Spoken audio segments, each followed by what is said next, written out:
Hi, my name is Brenda. This is my first YouTube video, so sorry if I'm stuttering or, taking long pauses to think. I don't know. Okay, it's my first. But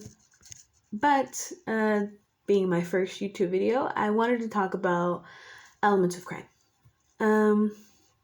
Now, in every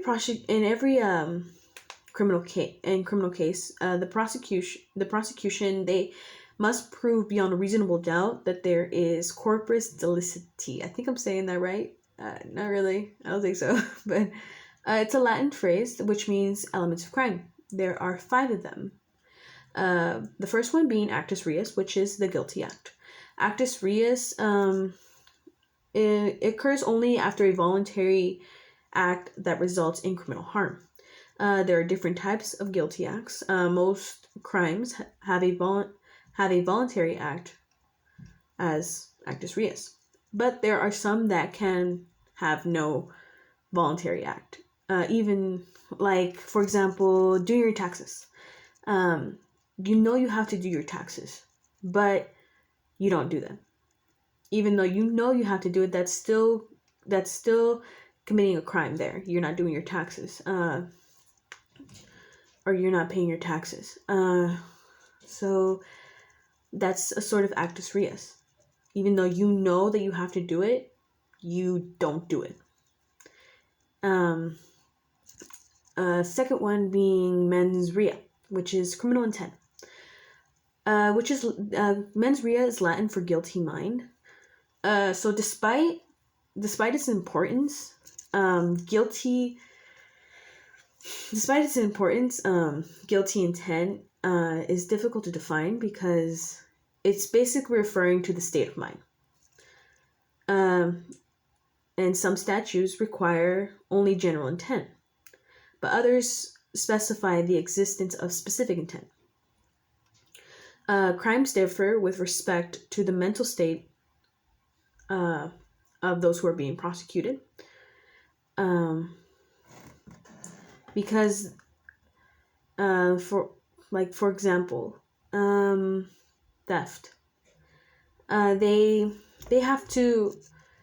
It requires like proof from a very great degree of intent. Prosecutors, they have to prove that the defendant intentionally took something to deprive someone else of their property. Well, that's all I have for that one. So third one is union of act and intent. So basically, this is a very important part. Criminal law, it requires that guilty act and the guilty intent occur together. You cannot have one without the other. So let's say you lost your iPhone in a library. You have a black iPhone, and then all of a sudden you see a black iPhone which you think is yours on the table. You take it. That's that. But little did you know that it's not yours. It's someone else's. And the Actus Reus is there, but the criminal intent wasn't, and therefore it was just a reasonable mistake. Just a mistake. Then there's attendant circumstances. Some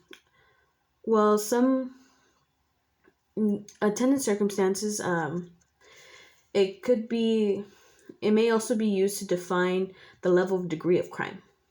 For example,